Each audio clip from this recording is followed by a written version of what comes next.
Hello everyone, તમને એમ થશે કે ચોમાસાની ઋતુમાં તો ગરમ ગરમ ભજીયા અને પકોડા ખાવાના હોય, પણ અલ્પાઝરીન ચેનલમાં કેમ આજે મરચાં ખાવાની વાત છે. પરંતુ ફ્રેન્ડ્સ, આ મરચાં કોઈ એમ મરચાં નથી, પરંતુ મેથી ભરેલા મરચાં છે. સૂકી મેથી આપણે ભરીને આ મરચાં બનાવ્યા છે.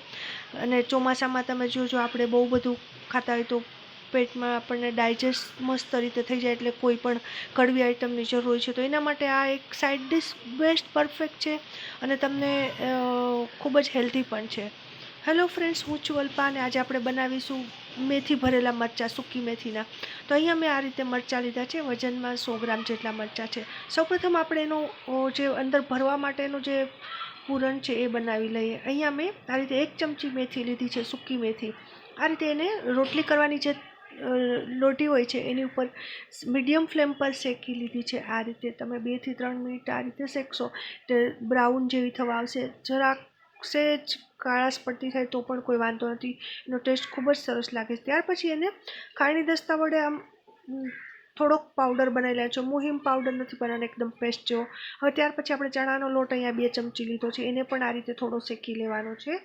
ધ્યાન રાખવાનું છે કે એ દાજી ન જાય, થોડોક લાલાશ પડતો થાય, સ્મેલ આવે એટલે તરત આપણે એને લઈ લેવાનું છે લો ફ્લેમ પર. અને ત્યાર પછી એમાં આપણે કાશ્મીરી લાલ મરચું, મીઠું અને હળદર એડ કર્યું છે.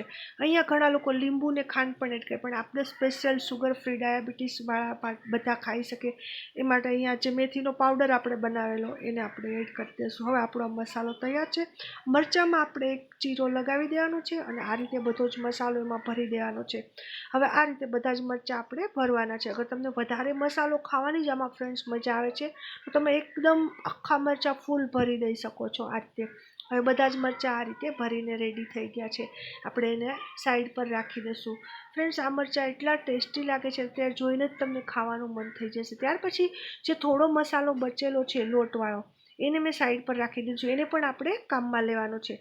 હવે આપણે એ જ પેનમાં આ રીતે મેં તેલ લીધું છે 1 ચમચી જેટલું, અને થોડી રાઈ એડ કરી છે. રાઈ ફૂટવા આવે, તતડવા આવે ત્યાર પછી થોડી કમથી હિંગ લીધી છે, 1 ચપટી જેટલી હિંગ લીધી છે.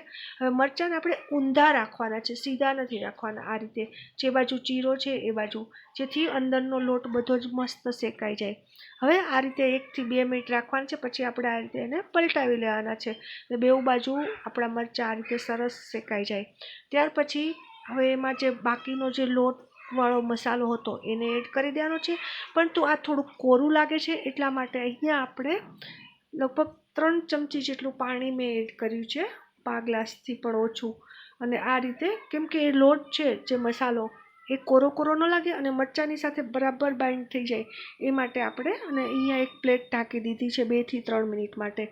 2 મિનિટ પછી તમે જોશો કે આ રીતે લોટ બધો જ શેકાઈ ગયો છે. લોટ ઓલરેડી પહેલેથી આપણે શેકેલો જ હતો અને ત્યાર પછી આ મરચાં એમાં 2 મિનિટ ચડવા દીધી. તો ફ્રેન્ડ્સ, તો તૈયાર થઈ ગયા છે આપણા મેથી ભરેલા મરચાં. તમે જોઈ શકો છો એનો લુક જુઓ, મસાલા ઉપર મેથી નો જે મસાલો છે મરચાં ઉપર પ્રોપર એની ઉપર આમ કોટ થઈ ગયો છે. અંદર પણ મસાલો છે અને ઉપર પણ સરસ મજાનું એનું કોટિંગ લેયર થઈ ગયું છે. ફ્રાય કરેલા મરચાં સાઈડ ડિશ તરીકે બહુ જ બેસ્ટ છે અને નાના મોટા બધાને આ ભાવે એવા છે.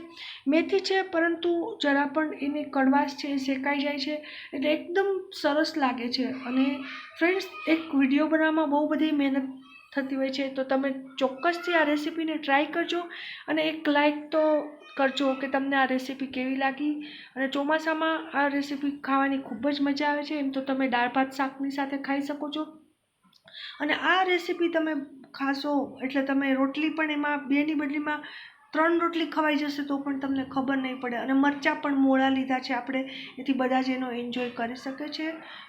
ફરી એકવાર એક આવી જ સરસ અને આસાન રેસીપી સાથે ફરી મળીશું. Thanks for watching.